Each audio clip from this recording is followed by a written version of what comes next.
Shalom Bapak Ibu, sahabat Galilea yang diberkati oleh Tuhan Yesus. Apa kabar hari ini? Saudara, kembali kita siapkan diri sebelum kita masuki dunia kerja. Kita membaca dan merenungkan firman Tuhan. Mari kita berdoa. Segala hormat kemuliaan hanya bagimu, Bapa, di dalam nama Tuhan Yesus.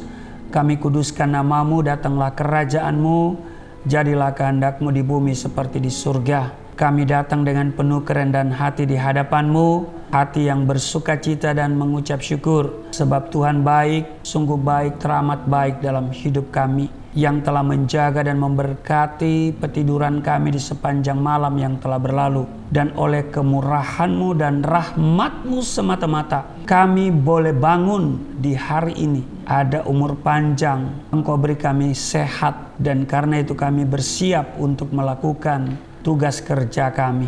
Namun sebelumnya kami akan membaca, mendengar, merenungkan firman-Mu. Kami membutuhkan Tuhan dalam menjalani hari ini. Sebab bersama Tuhan kami dapat melakukan perkara-perkara yang besar. Urapi kami semua, urapi hamba-Mu yang tidak ada apa-apanya. Di dalam nama Tuhan Yesus. Amin. Bapak Ibu, 1 Korintus pasal 4 ayat 1-5, Lembaga Alkitab Indonesia memberi judul Tuhan adalah satu-satunya hakim. Demikianlah hendaknya orang memandang kami sebagai hamba-hamba Kristus yang kepadanya dipercayakan rahasia Allah, yang akhirnya dituntut dari pelayan-pelayan yang demikian ialah bahwa mereka ternyata dapat dipercayai. Bagiku sedikit sekali, artinya entahkah aku dihakimi oleh kamu atau oleh sesuatu pengadilan manusia.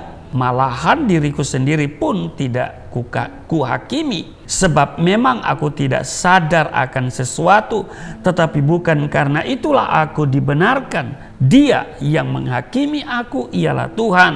Karena itu janganlah menghakimi sebelum waktunya, yaitu sebelum Tuhan datang. Ia akan menerangi juga apa yang tersembunyi dalam kegelapan, dan ia akan memperlihatkan apa yang direncanakan di dalam hati. Maka tiap-tiap orang akan menerima pujian dari Allah.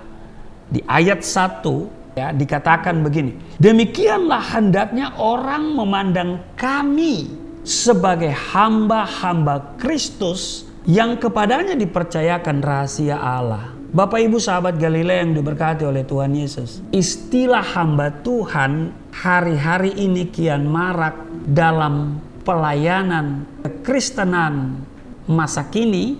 Ada banyak orang begitu bangga bila gelar hamba Tuhan tersebut melekat pada dirinya, tanpa memahami makna sesungguhnya kata hamba Tuhan atau hamba. Nah, seiring berjalannya waktu, pengertian kata hamba Tuhan secara perlahan mengalami pergeseran. Sering ada anggapan bahwa menjadi hamba Tuhan berarti harus mendapatkan perlakuan khusus atau service plus, beroleh penghormatan dimanapun melayani dengan segala fasilitas yang memadai. Hal ini tidak 100% keliru. Itu adalah bonus atau berkat yang mengikuti pelayanan seorang hamba Tuhan.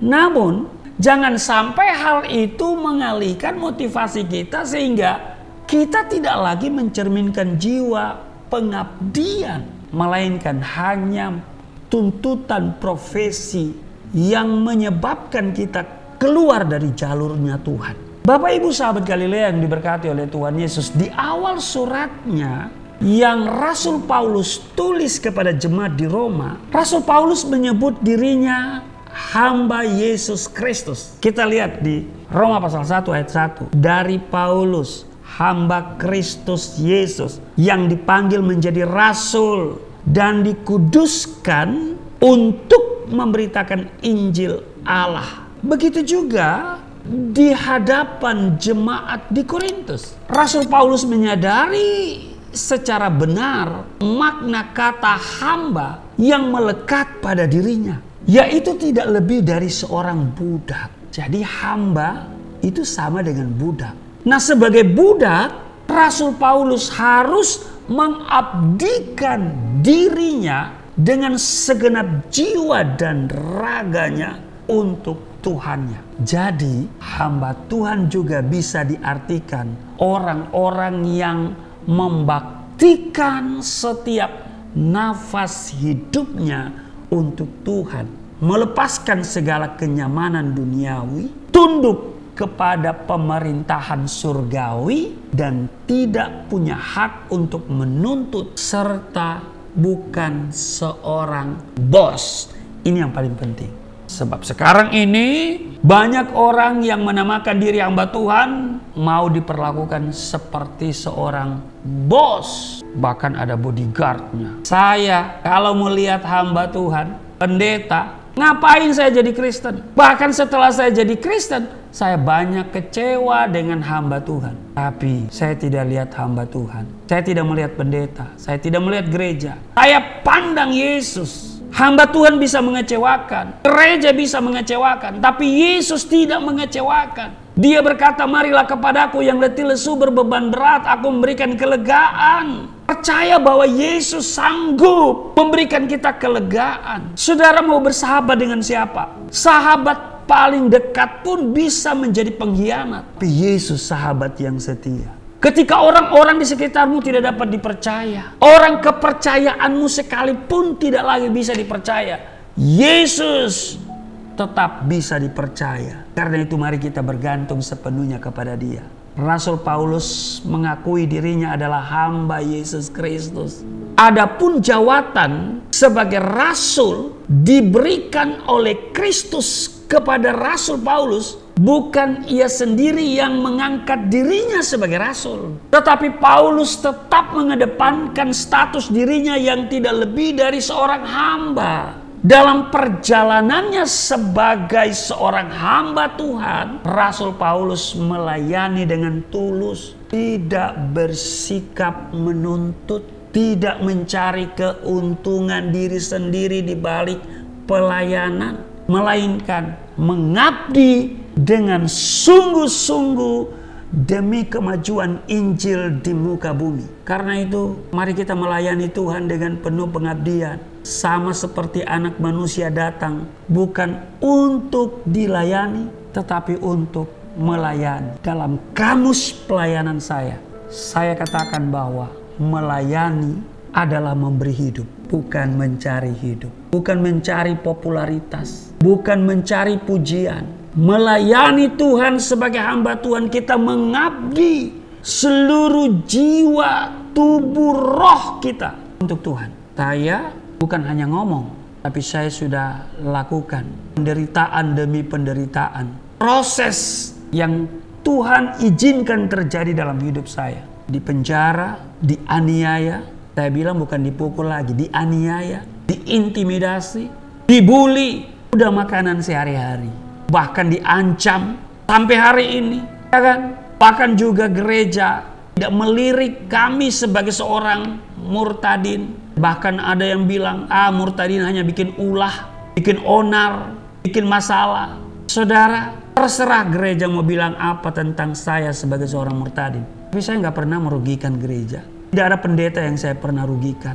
Saya tidak pernah lakukan hal-hal yang tidak sopan begitu. Saya selalu mengedepankan integritas, melayani, memberi hidup. Walaupun kami mengalami banyak kesulitan-kesulitan ekonomi, tapi kami bergantung sepenuhnya kepada Tuhan. Tuhan yang bertanggung jawab atas kehidupan sebagai seorang hambanya. Itu sebabnya sebagai seorang hamba Tuhan, kita ini budak. Kalau seorang budak itu sudah melepaskan semua harga dirinya. Karena itu, mari kita mengerti sebagai seorang hamba Tuhan, jangan mau diperlakukan seperti bos. Haleluya. Iya, banyak orang melayani menuntut kenyamanan. Tapi mari kita harus tunduk kepada pemerintahan surgawi dan tidak punya hak untuk menuntut serta bukan, ini perlu diperhatikan, seorang bos, kita hamba. Tidak ada yang dapat kita banggakan. Hanya Yesus itu kebanggaan. menjangkau jiwa-jiwa. Itu adalah tekad. Menyelesaikan amanat agung itu prioritas utama dalam hidup ini. Memberitakan Injil. Amin. Marilah kita semua dalam seluruh profesi, apapun yang engkau kerjakan, engkau adalah hamba Tuhan. Amin. Bukan hamba uang, bukan hamba manusia, apalagi hamba hantu, tapi hamba Tuhan. Amin. Tuhan Yesus memberkati. Mari kita berdoa. Terima kasih Tuhan. Untuk hari ini kami diingatkan sebagai seorang hamba, kami harus tunduk pada pemerintahan surgawi. Kami tidak menuntut pujian, kami tidak menuntut kenyamanan dari manusia, dari dunia. Apalagi menuntut diperlakukan seperti seorang bos. Kami harus merendahkan diri, karena seorang yang merendahkan diri di hadapanmu, engkau pasti akan tinggikan. Terima kasih Tuhan. Berkati seluruh sahabat Galilea dalam tugas kerja mereka hari ini. Lindungan Tuhan sempurna, berkat Tuhan juga sempurna. Di dalam nama Tuhan Yesus. Amin.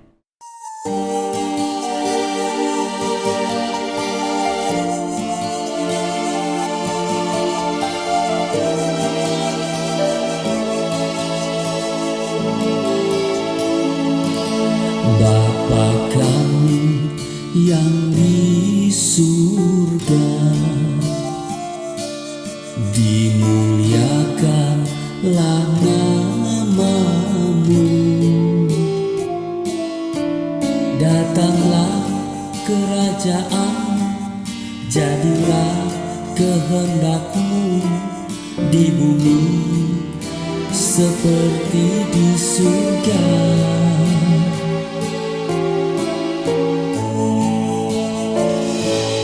Berikanlah kepada kami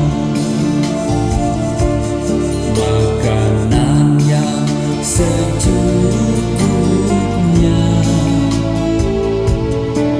Ampunilah dosa kami seperti kami mengampuni orang yang bersalah pada kami.